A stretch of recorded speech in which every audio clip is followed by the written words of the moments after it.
amigo.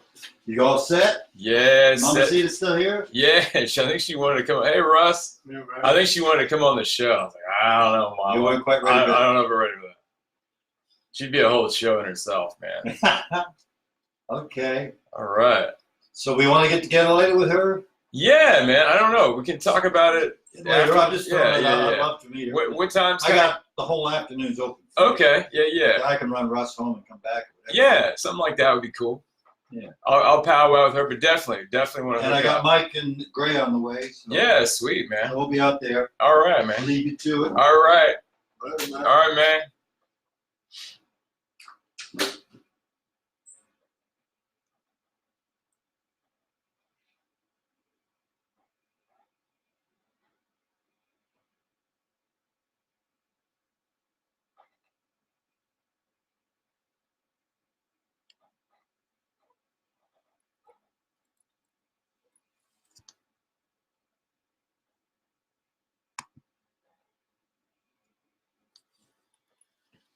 Okay.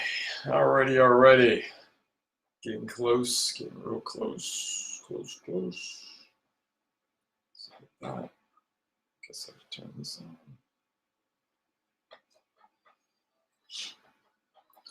Oh yeah!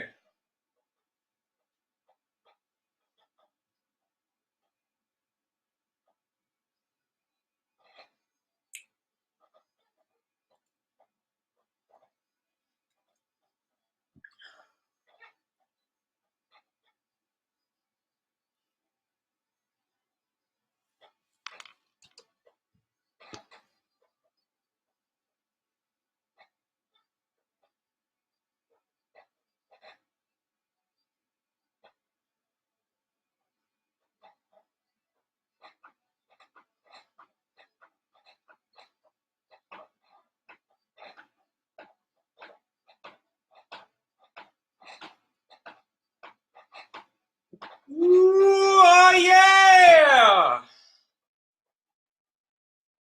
Some good old liking that Cajun music there. And we are now segueing into Monkey Mind. And this is a show dedicated to brain cancer and living in your moment and doing the best with what is. I am Rob Owen, and you are listening to 102.3 FM WHIV. And we are community radio. And as usual, I'm slightly out of it. I'm Rob, and this is my show, and I had brain cancer. I'm not sure if I'm talking past, present, or what tense, but because you don't want to like create things into your, like make them more than what they are. And last week for the last 2 weeks we've had on my show, we had my Reiki, Cecilia, and she's not here today to correct my proper usage of wordage, like so I stay more positive and healthy in my my speak. But I will do my best to maintain that and practice it. So this show is about brain cancer. Back in 2000. I'm horrible with dates, and I am not a medical doctor, so a lot of the advice I get is just based on my experience with having cancer, and I think you really learn. Don't you learn more through mistake than you do with somebody telling you what to do? My mom's always trying to give me the exact right advice on what to do. I'm like, I don't know. I just want to mess up. You know what I'm saying? But anyway, so it's I got my notes here, so I'm gonna look at it because I'm, as usual, really spacing out. So the history, so back in 2005, like right before Katrina, I got diagnosed, or right after Katrina, I got diagnosed with brain cancer, and I had like headaches. Like somebody was asking me over the Christmas break, like how did I know? Because they were having some headaches and stuff like that, and some strange head stuff. And with mine, it was headaches, and I started having seizures, but I wasn't aware of my seizures. And I only found out about it when people saw me actually doing it, because I'd black out, fall on the floor, and start shaking and stuff, and I just wake up sore with no really memory of it. So uh, yeah, so I got headaches and stuff because there's like a pressure buildup, I think, with your with a cancer being in your brain. It just would give you like wicked headaches because it's like, building up the pressure, pushing against your brain. So yeah, my other symptoms were like forgetting stuff at the time. Of course, really, really bad headaches. I couldn't really remember anything, and the headaches got so bad I thought I was having like migraines, and so it would like clear every thought. So if you're having like crazy stuff like that or anything, it's time. But it took me forever to do it because I was kind of trying to hold down a job, a family, and all that kind of stuff. So I kind of felt embarrassed by it. I guess that's kind of a natural thing, but because I just felt like I was getting so stupid, and I just had to write everything down, and yeah, it was kind of like a horror movie or something like that, sort of, because you're just out of control, kind of lost all the time, and like you forget where you are, like what you're doing. Like I was married at the time. We took a trip to what was it, Panama, and I kind of came to a couple times on the bus because we had to take this long bus to the coast. And I was like, man, where am I? And it was really freaky. But yeah, so on that note, just be cognitive. Yeah, I think it's really good to be cognitive of your body just in general, and just trying to be really good to yourself and do things that feel right. I think there's a lot of stuff with our diet, American diet here. Not that I'm familiar with other diets, they may be just as horrible, but yeah, the diet here in this country is just the pits with eating all this sugar. It's basically toxins. And I think we have a natural kind of attraction to some of that stuff. That's like an addiction. And I think, most of us are addicted to like sugar and carbohydrates. And that just ain't natural for our bodies. Yeah, so, and what I do to kind of practice with my cancer treatments is really just kind of staying positive and trying to be in my moment. I think like a lot of that time period before I got diagnosed with brain cancer, I had a lot of negative speak during that time period. I kind of got a job I kind of felt kind of stuck in and wasn't really feeling like I was that creative with it, and family stuff, drama, and yeah, it just wasn't that healthy. And I kind of had that voice in my head, and that's kind of where the show comes from, Monkey Mind. And at the end of the show, I'll play the Monkey Mind song that I wrote. It's pretty fun, and I sing it with Red Priest, and we do, I guess, with the Brainstormers, but I'm a little confused about the Brainstormers, but that's not new. I'm kind of confused about everything, but I think you just roll with your confusion and enjoy it, But I don't know if I'm hearing the dang music. I'm not hearing that at all. Huh. Yeah, I got a new phone too. Technology. Yikes. Technology. I was hoping to play a background music, but it's all quiet in my headset. And that's turned up enough.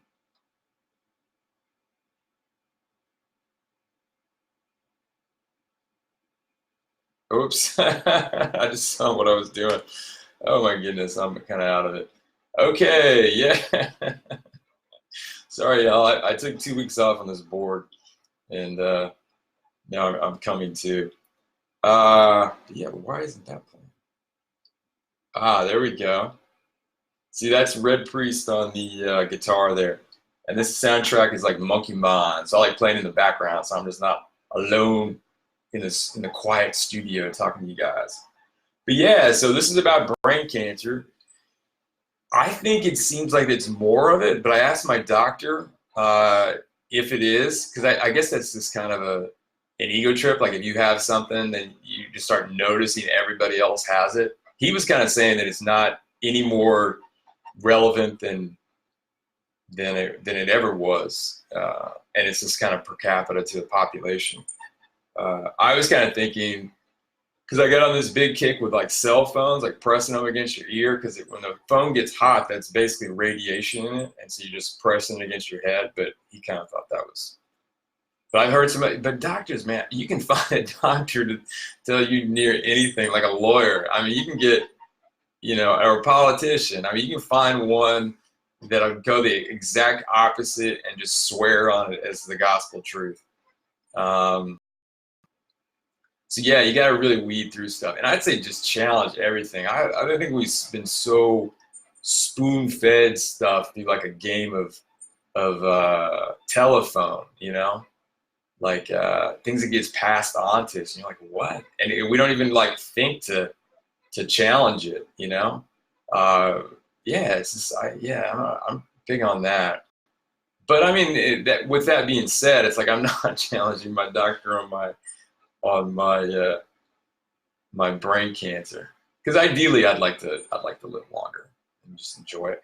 But I think also, that being said, I think we wrap too much in on quantity over quality, over really looking at kind of embracing your moment and how you're feeling about yourself and about things in life where you go, oh, I just want to live, and it's just like, well, okay, here you go, now live. Like me is a good example.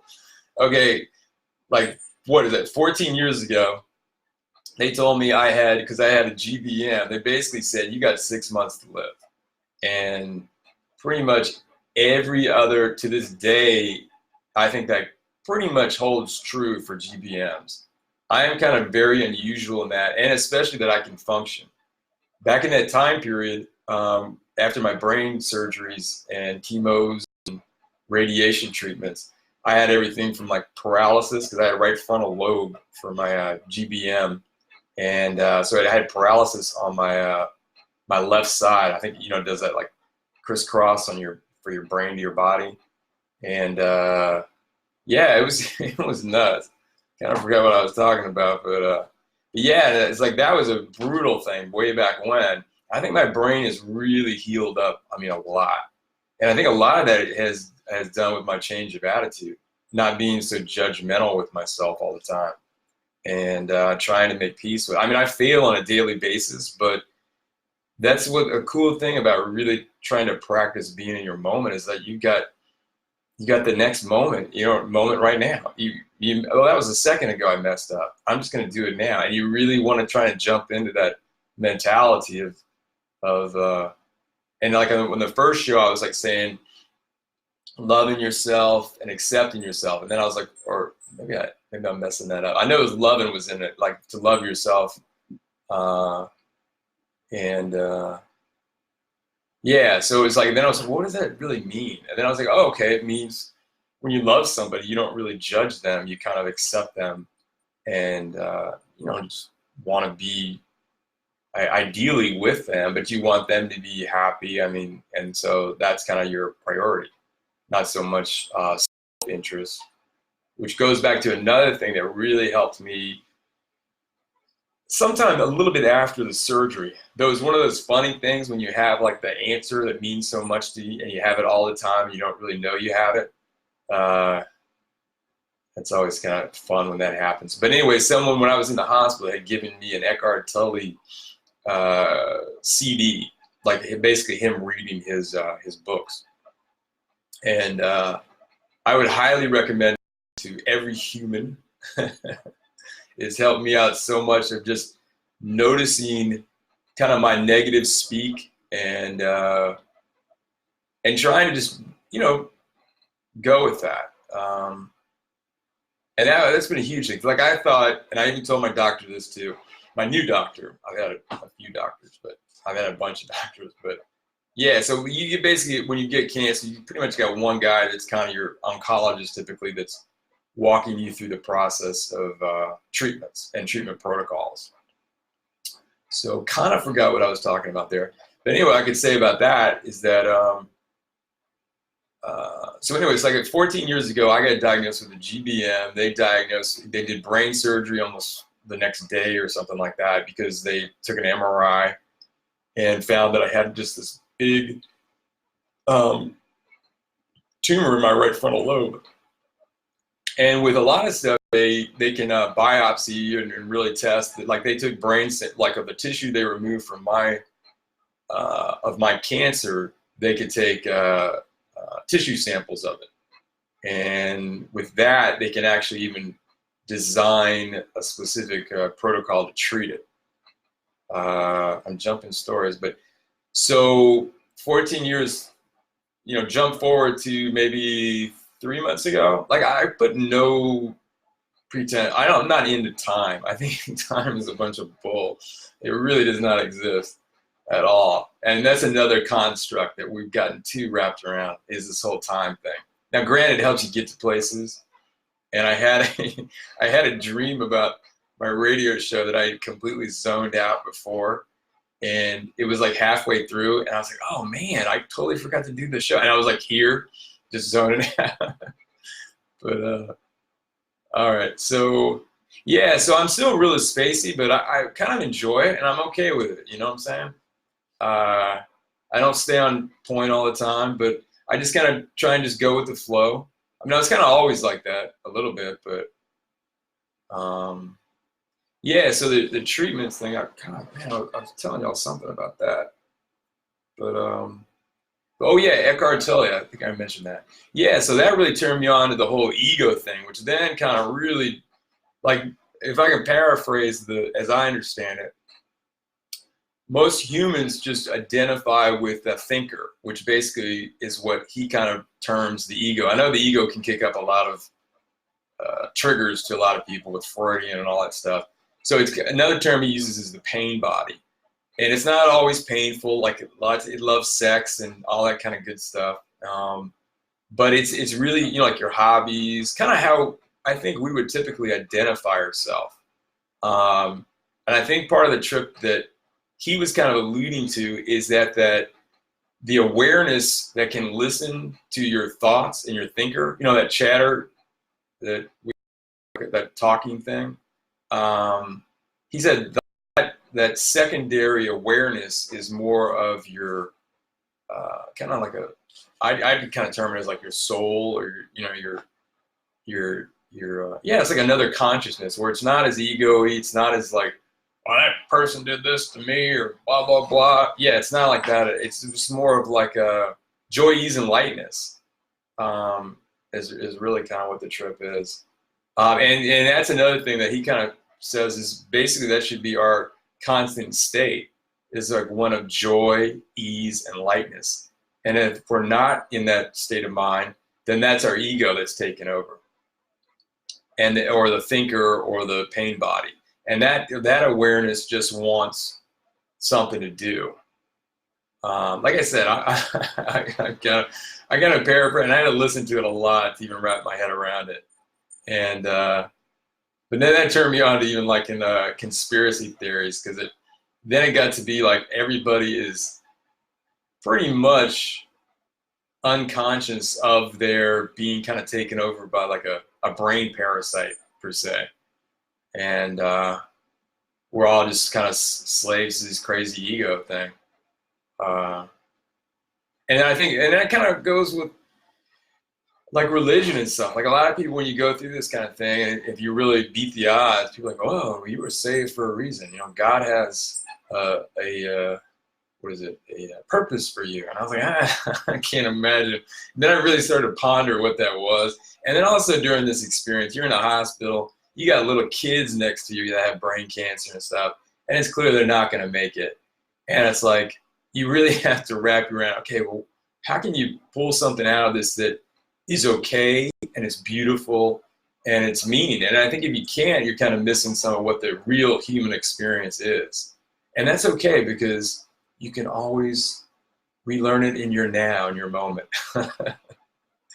But a sense of humor with cancer and embracing that, I think really is beautiful. And just life in general. I mean, I think we're too serious most of the time. And you can get stuff done. You can do all kind of stuff with a smile and joy, ease, and lightness. You can do pretty much anything because it needs to be done. And you don't have to do it in an ego way or with anger. It's just really unhealthy.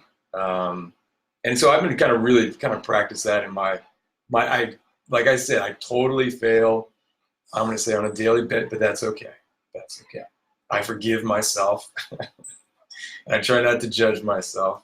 But yes, easier said than done. Easier said than done. But it's such a beautiful thing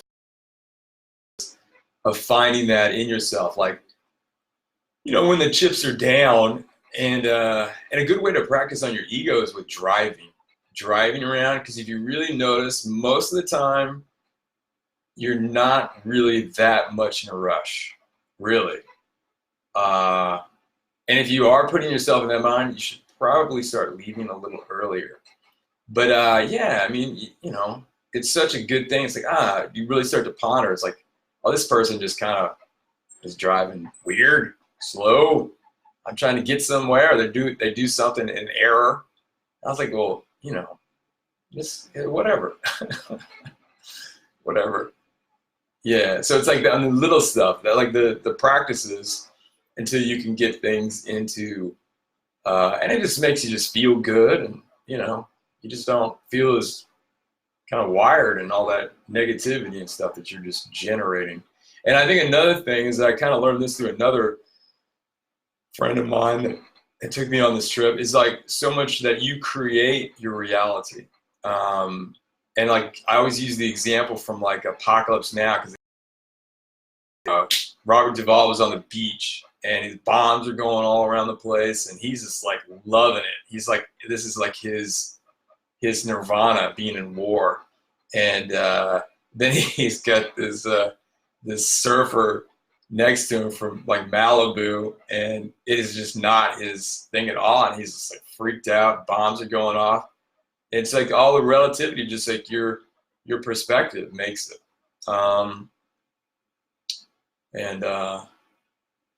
Yeah, but yeah, so yeah, it's like you're in control, and it's with practice. It's like you don't bust your butt because you're messing up. I mean, just go easy on yourself.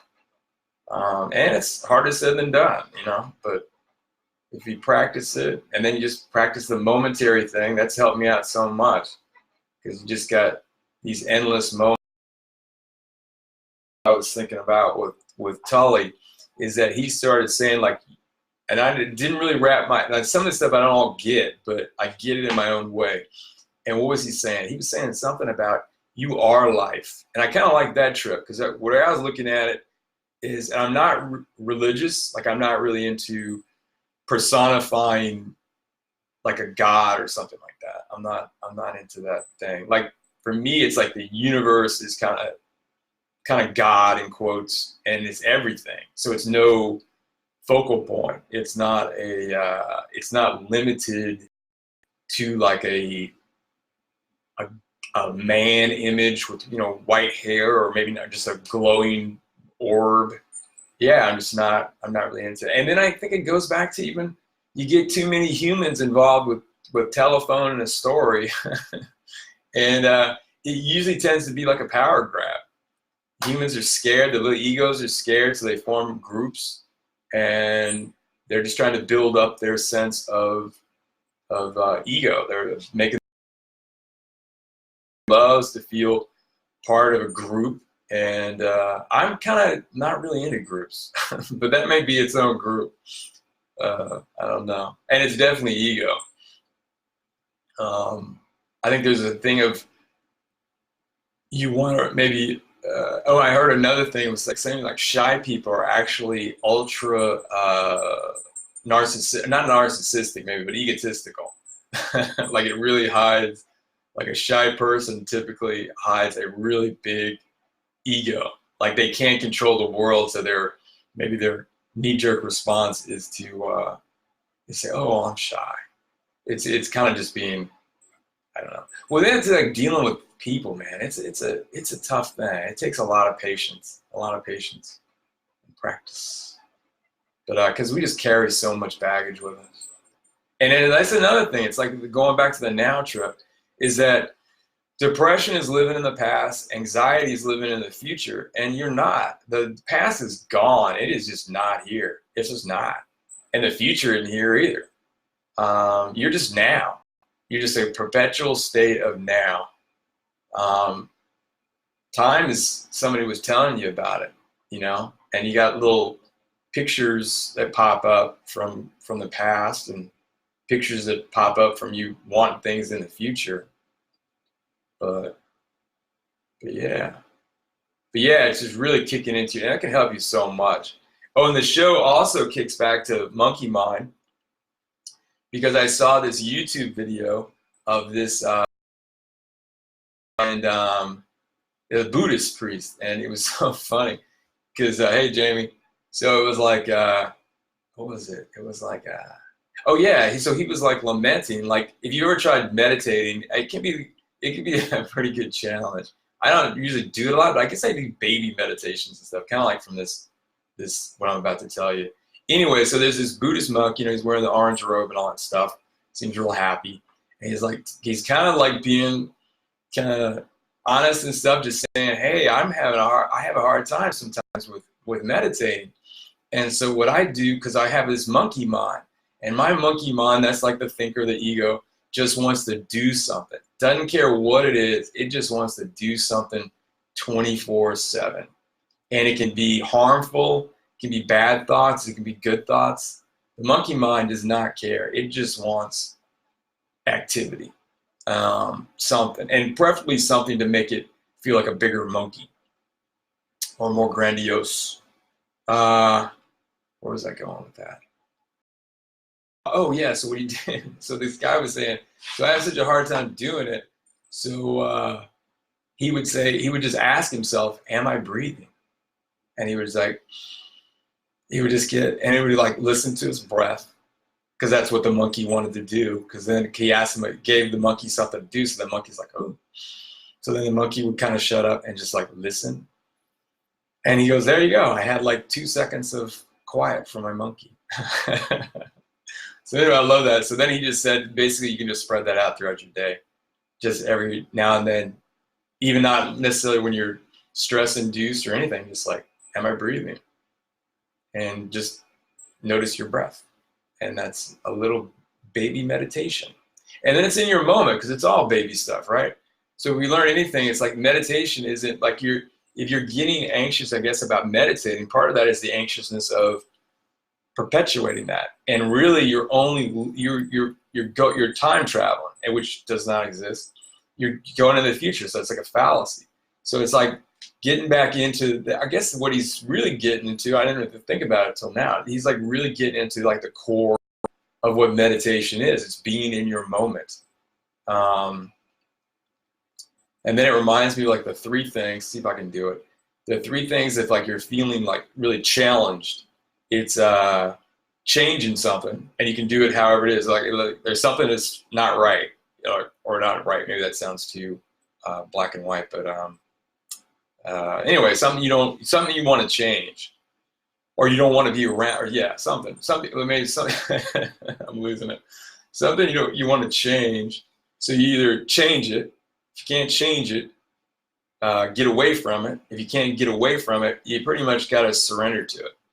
And you can find out a little bit of how ego you are if the thought of surrendering just makes your skin crawl. That's usually a flag that the ego is really driving your train. Not that there's anything wrong with that. Love my monkey, because the monkey's fun. I mean, granted, it'll make you cry, break your heart, it'll make you depressed. It'll do every evil thing, bite you. But yeah, I lost my train of thought there. But yeah. But yeah, so listening to your breath helps. Oh yeah, and then the 3rd thing is, I maybe already said that because I was talking about the ego.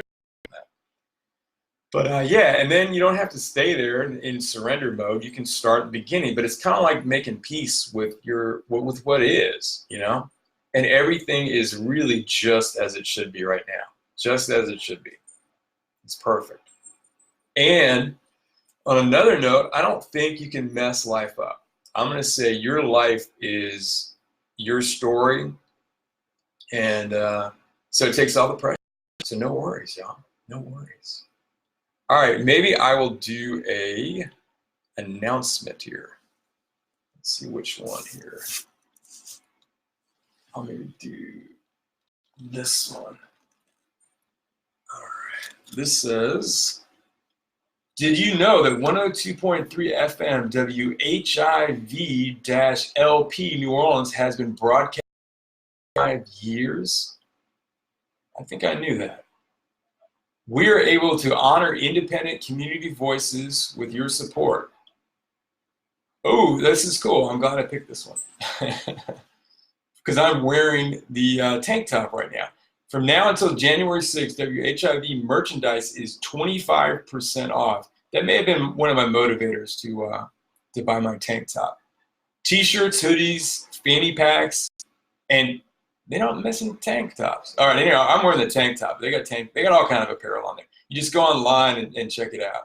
And the logo looks really cool. It says, and make for great gifts. We just had Christmas, but it's never too late to get. I want to say, I like giving people gifts outside of like this seasonal thing. I don't know, it's kind of cool. But I mean, don't get me wrong. I loved all my presents, and thank you for everyone that gave me goodies. My daughter gave me this awesome, well, I'll talk about that later, but gave me an awesome t-shirt. And my other daughter gave me some really cool black African soap or something like that. But it's like one of those giant blocks. It looks really cool. But anyway, the t-shirt has like shrooms all over it and stuff. So I'll talk about that later if I can remember. Anyway, so treat yourself to a t-shirt and you support a cause. It's community radio. Simply go to WHIVFM.org and click store. That's WHIV.org. Thanks, y'all. We are not a radio station with a mission. We are a mission with a radio station. End all wars. I'm going to say that I think we did a show on the show that follows this one. It's called Listen to Us Live, and it's a brain injury show, which they'll maybe let me in for if I can show them my brain injury card.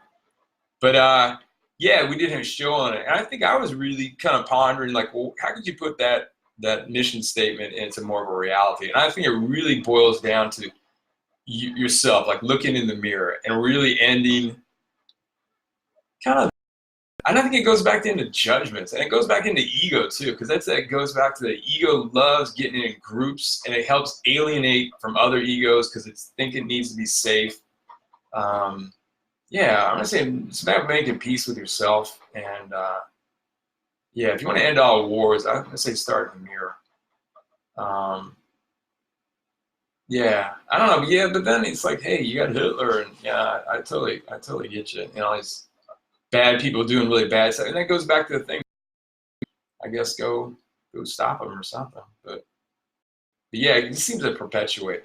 That's another thing. My Reiki, if y'all didn't hear it, she had a lot of really cool stuff with me because I guess after my initial brain surgery, I was just jacked up. I'd been in a hospital too long. I had like multiple brain surgeries. I'd done chemo. I just was really, really gimpy. And so I was like, I saw this like, and she even said what the class was, and she was laughing at me too before because I didn't really remember how to say glioblastoma or something like that. Like that's the GBM. I just call it a GBM. I'm really not that interested in learning that much about it outside of how to heal it and to escort it out of my body. But yeah, God, what was I gonna say? Man, I lost that note on her. She had a really cool, about fighting things. She was always like kind of fighting begets fighting. So so you don't really want to fight your cancer. And cancer, I think, is granted, I'm not a professional. And most of the stuff I say to my doctor, he shakes his head at. But then he wasn't into doing diet stuff, and that just seems crazy to me. Like you wouldn't have a diet regimen for dealing with your health, regardless of what it is. Maybe that's just my trip, but I think it's so important about at least try to make it as as natural as possible. So anyway, I just drifted off maybe a little too far. if you're on the raft and there's like paddle off on an idea. I do this kind of all day, but I've gotten better and I take notes. That's a big thing, like carrying a little notepad. So he's like, oh yeah, I wanted to do that. But it was really bad when I first got out of uh, cancer, having brain cancer and stuff like that. Because I couldn't walk from one room to the other, and remember just why I was there. And I was like, oh, okay. It turned into like this game. So why am I here? Okay. And then after a while, I guess it was either like going to drive me nuts, or I just had to really embrace the whole not judging myself and just kind of laughing at it, just that I'm just kind of that way and enjoying it. Joy, ease, and lightness. Because no matter what's going on, this is your story and it's your life. And I think you should really remind yourself to celebrate it, and have some fun with it. And it goes back to the quality over quantity thing. It's like you can never say when somebody's gonna die, and that's the other thing with like, I guess with like churches and all that kind of stuff. Like on the few that I went to, that I really started to notice it. I guess like people were really trying to do. I don't know. They were trying to do stuff to convince somebody to take them into heaven, and I don't know. I think you should do good deeds, be loving, be non-judgmental, just because that's kind of the thing you should do. And it's not good for you regardless. Like taken. Now that being said, you can, I guess, find exceptions to every rule, but is on spot. Yeah. So yeah, I don't know. Did I mention? I don't think I mentioned this. So anyway, I think I did, but then I probably talked about something else. But yeah, so like a couple months ago, 4 months ago, I've been having like all these MRIs. Like every year I take an MRI. My right frontal lobe looks dynamite. It's all either empty space, and because I like removed a big chunk of my right frontal lobe, but it doesn't look like there's any tumor around it, which is really unusual. I had really, because I like to say a little clueless, I had no idea how tentacly the cancer tends to be, which is why they call it a crab. Was eating blue crab last night. It was difficult to eat, but delicious once you got to the meat. But yeah, so like the tentacles that spread on out, yeah, it's just hard to get it. So that's how it shoots off, and tends to be why GBMs are so like fatal to the person having it. Yeah, and most brain cancers, as I understand it, I could be wrong, turn into a brain cancer. I mean, turn into a GBM. So that's like a 4. Like they grade cancers, like 1, 2, 3, 4, and each one typically has like a name that's like some, I guess, Latin name, and which I'll see if I can remember talking about that. Oh, the other thing I was going to go back to the t-shirt and the shrooms. That's something I really want to start exploring more in my is like mushrooms, like magic mushrooms, basically. I think it's such a good thing to remind yourself of the alternate of this experience. So you don't like take yourself, you get in like these, I don't know, just taking the same thing where it's just like you're dialing it in. That just all made me kind of lose my train of thought too. But exploring other things. I mean, I was drinking pretty much a lot. And I really like getting high on alcohol. Tequila is my favorite. I have my own. I think I call it my own little cocktail I like to make on it, which tends to be a little bit of juice. But then I just started this carnivore diet. Like when I saw these documentaries. Like since my brain thing, I'm really extra. I jump on bandwagons. Like if I think it looks logical and it's like, oh man, I got to do that, and it makes sense to me, even if it seems completely kilter and bizarre, if it can cue me in on that basic logic that for me clicks, then it's like, oh yeah, I'm about that. Because I'm kind of thinking this isn't really how I would be. I would not be living like this if I were design. And I don't think any of us would. I mean, we've been handed down these things, and that's okay.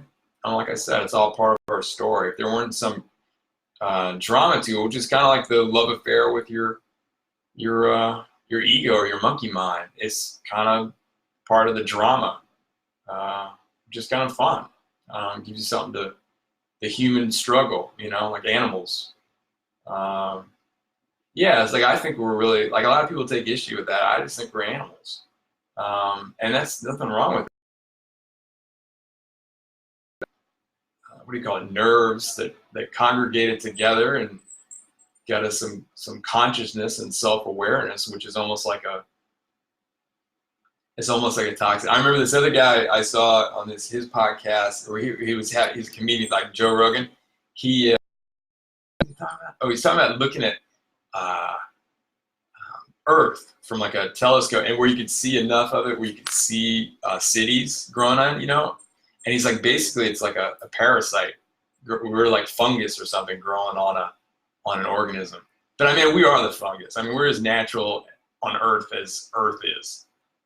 And in Earth, really, we're just such a little sliver on Earth. It's pretty funny. And, I mean, Earth, big Mother Earth, she's, yeah. But, yeah, I forgot where I was going with that one. Yeah, okay. Oh, so, yeah, the cancer thing. 14 years, I've just been doing MRIs, like I said, was located, and I asked it to leave, thanks to me and other doctors too, with their radiation, chemotherapy, and surgeries. Thanks to all. See if I can stay on that point. I think I lost it again. Yeah, so okay, clearly I'm not all together, but yeah, it's a beautiful thing. It really is. So yeah, I totally lost that. Gosh. But I forgive myself. I'm not judging myself.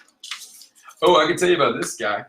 This is goes back to conspiracy stuff. It's called, it's on YouTube. It's called Fioria Hypothesis. And it's a really trippy guy. I'm going to say he's not in the greatest shape. He's eating way too much sugar and too many carbs. He's a little overweight. He's got sleeves on both his arms, tats, and he's bald, but I'm bald too. But really, I'm adoring this show and listening to him. I'd say half of it I don't understand, but he's talking all about science and about space. Like, one of his big trips is saying that basically, and paraphrasing it, of course, he's saying like the Greeks had it figured out. Their notions of a lot of core science was like spot on. Like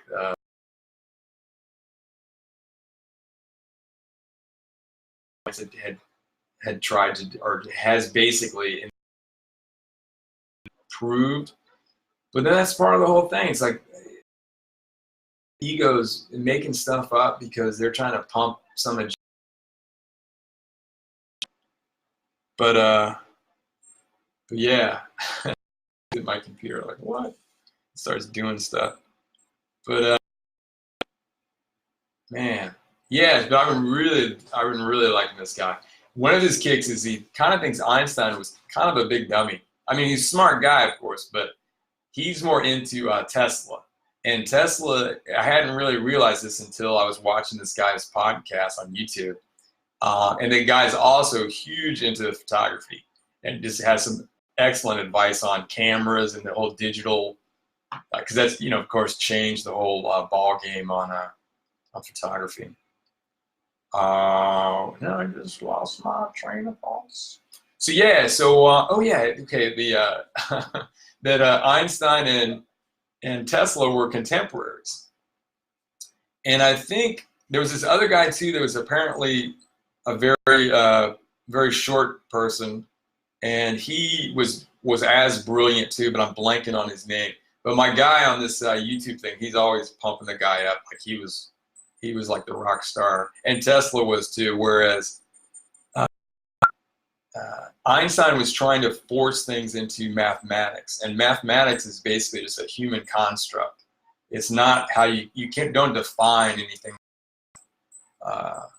You know, yeah, I just think math is kind of like time. It's really just kind of made up. I mean, it's just something humans do to like, pardon me, pass the time. But yeah, no, it's just now, baby, just now. But yeah, I love listening to this guy because he's really challenging, you know, perceptions about space, time, and all. Oh, and he's like, gravity is not really so much a thing as much as it is a different variation of magnetism. He's saying the ruling bodies that govern all the orbits and all the movements of everything is magnetism, like our attraction to larger objects and so forth. It's not this gravity term. It's magnetism, different types of magnetism, and everything is magnetized basically, which I thought was pretty cool. And that was the other thing. It's like he was saying that what was it? That yeah, I lost that one. Oof. That was it. Way back when I was doing that like 24/7. I'm like, oops, lost that one. So I'd be in a conversation talking to somebody, and I'd totally forget what I was saying to him, or I go, oops, okay, lost that one. And it come back, you know, sometimes it wouldn't. And but it goes back to not judging yourself, you know, being appreciative of what is, being grateful. I mean, I'd practice that, just reminding myself, just being grateful. And my ego gets, you know, bumped up where I get all, you know, my panties in a bunch and stuff. And I gotta say, oh, and sometimes you need to give yourself some part in the thing, but time, some moments to separate, you know, and just wait till the next day or something like that. And it usually gets better. I notice sometimes I get a little tough in the mornings. Sometimes I'll get like an edge on me. But love yourself, forgive yourself. I could talk about one of the things I did after, because previous to having diagnosed, I had a retail shop that then I started with my wife and at the time, and and I just saw midlife crisis. I wrote a pad here. Was that one of my jokes? Man, I've been having a midlife crisis since I was like 5, or no, maybe more like 8. Like, what does that even mean? This is silly. Like, you're into stuff, right? Oh, because you got beat out of you for a while, and then you're like, oh man, I better grab some of that stuff for what I like now. I mean, you know, I don't know. That's a weird one. Oh, art therapy. Now I saw that little note.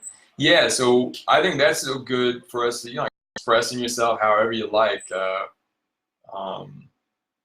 Like after my thing, I really got into drawing this one black Indian that I had because I like art, and I'd always been drawing since I was a kid, and I like mainly just like, you know, figures and stuff like that, like kind of more cartoonish stuff. But I mean, you know, it's kind of fun. So what was I gonna say? Yeah, okay, yeah. So I had this one image, and I like to start from something that's kind of real. So you kind of create like a kind of a narrative, like your own story behind it. And that's what I like to do, is I like to do narratives, be it film, video, photography, painting, drawing, illustration. It's just kind of like stories. I like that a lot. That brings me pleasure, and you know, and also frustration. But anyway, so after the brain cancer, I think I tried to keep the retail shop, and it was kind of crazy too. It was a surf shop in New Orleans, and New Orleans has no surf, and that was the name of the shop, no surf shop. But we did okay because, you know, it's merch too. It's, you know, t-shirts and you know, board shorts and shorts and all kind of apparel too, flip-flops. But yeah, I was kind of all over the place, and it was a mom and the pop, and mom and the pop maybe weren't getting along so good. So yeah, that kind of didn't work out. But I had no idea what I was going to be able to do after that, because it was easy to work for myself, because if I just screwed stuff up, I'd be like, all right, that's cool, man. Sorry about that. I'd apologize to whomever was in the shop. and that was it. But yeah, so afterwards, I didn't know what I was, because my partner at the time, she didn't want to do it anymore. So I was like, all right. So basically, I had to close it down because I really did not have the cognitive function to balance that. Or I hadn't really, yeah. Anyway, I won't beat that horse. But yeah, so I had this image because like I said, I was always an artist, always drawing and stuff like that. Always considered myself. That's how one of the things my ego defined myself as an artist, and I like definitely pumping that aspect of myself up. Yeah, so I was doing that, and I kept drawing, like doodling, kind of drawing this Indian where I kind of created his suit. It's like people don't know about it, like it's like a tradition in the in New Orleans where we had slaves, and a lot of them would run off when they would escape. They'd have to run off to the swamps because the place was surrounded by swamps. And in the swamps, that's where the tribes, Choctaw, but I think it was mainly Choctaw, but I might have that wrong too. I forgot a lot of my my tribal facts. But anyway, so I just loved drawing this thing. So I ended up doing a kid's book on it. Well, I kind of did a first-person narrative, and the kid was 8.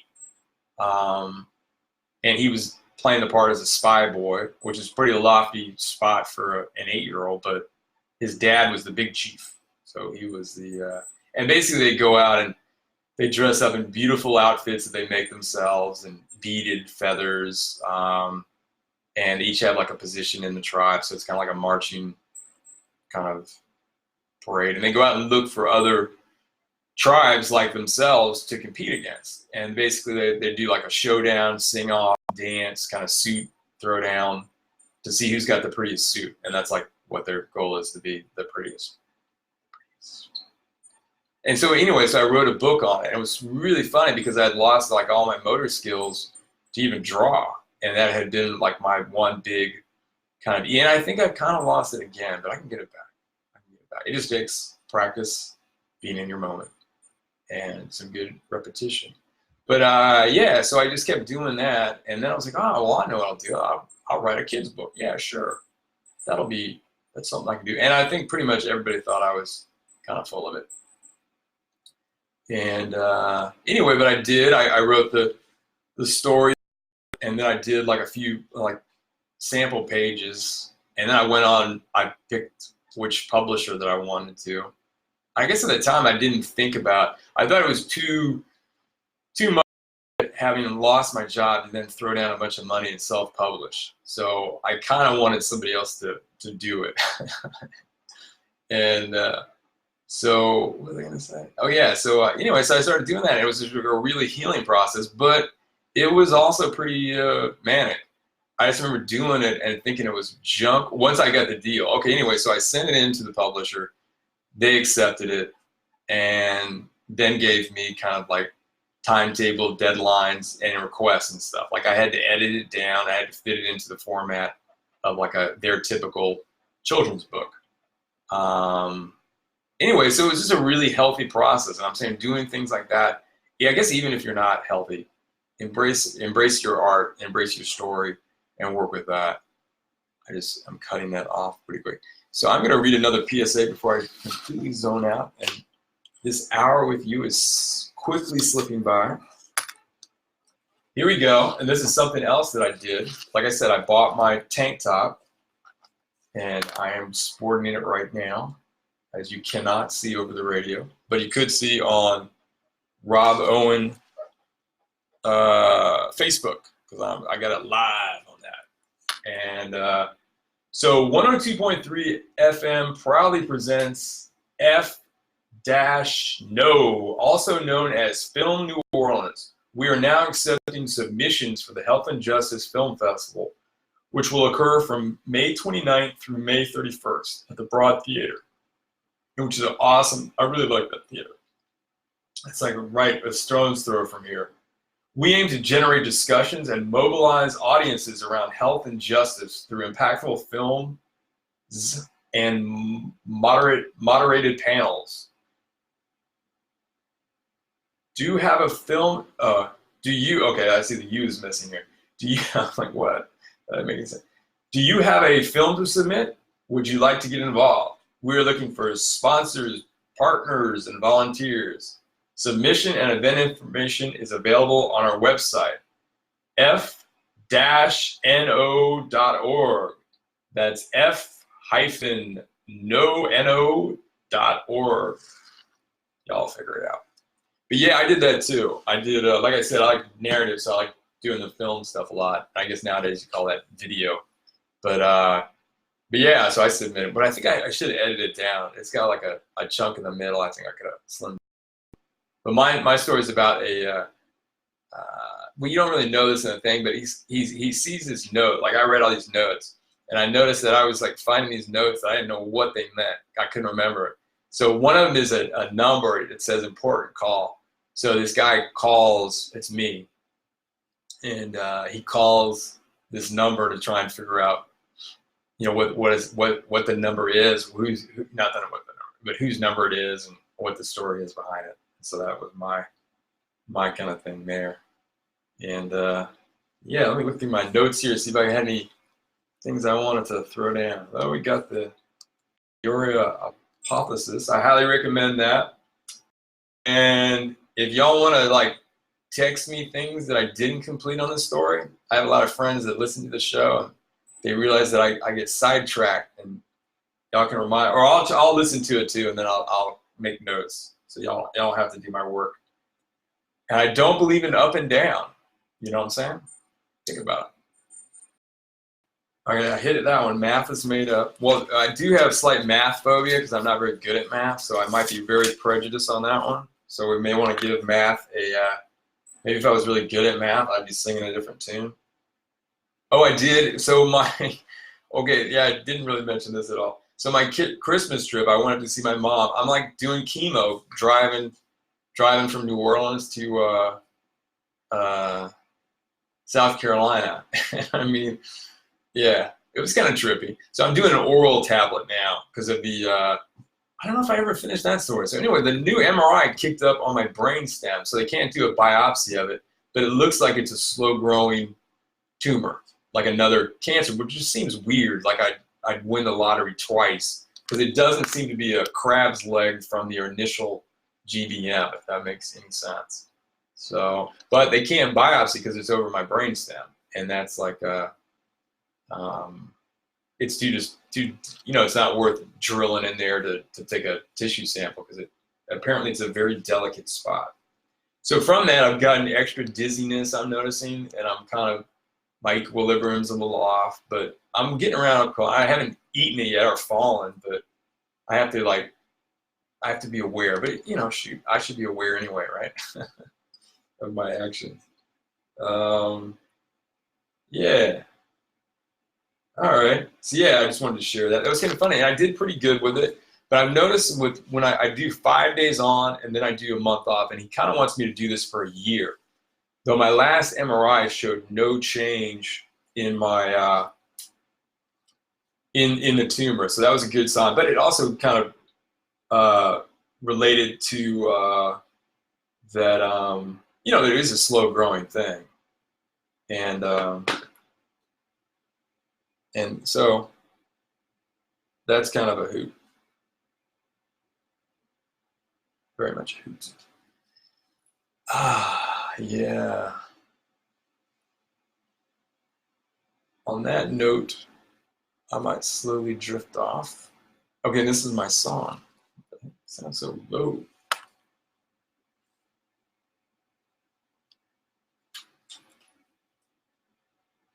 That's it. New phone. So this is a song I wrote called My Monkey Mind, and I'm singing it. And I got Red Priest is on guitar.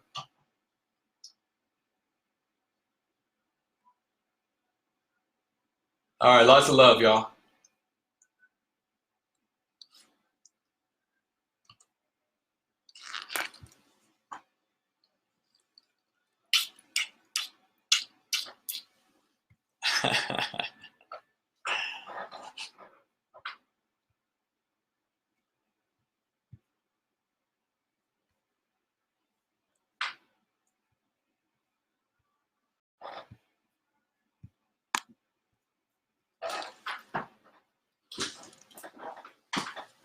Smooth sound.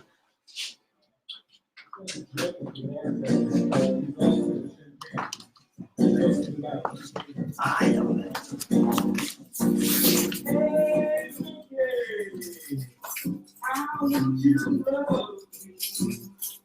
Ain't it great to have a theme song? Yeah, good. You ain't kidding. Huh? I was watching something. They're moving my headlights on. Your headlights. Deer hunting. Your headlights. Watch out. Those goddamn monkeys bite, I tell you. It's like catching too. I don't care what it is. I want anyone Oh, fucking it's a great bastard. theme song. This is I don't care everybody's- what anyone says. I know you don't. Neither do I. No way. I'm paraphrasing you. I didn't say that.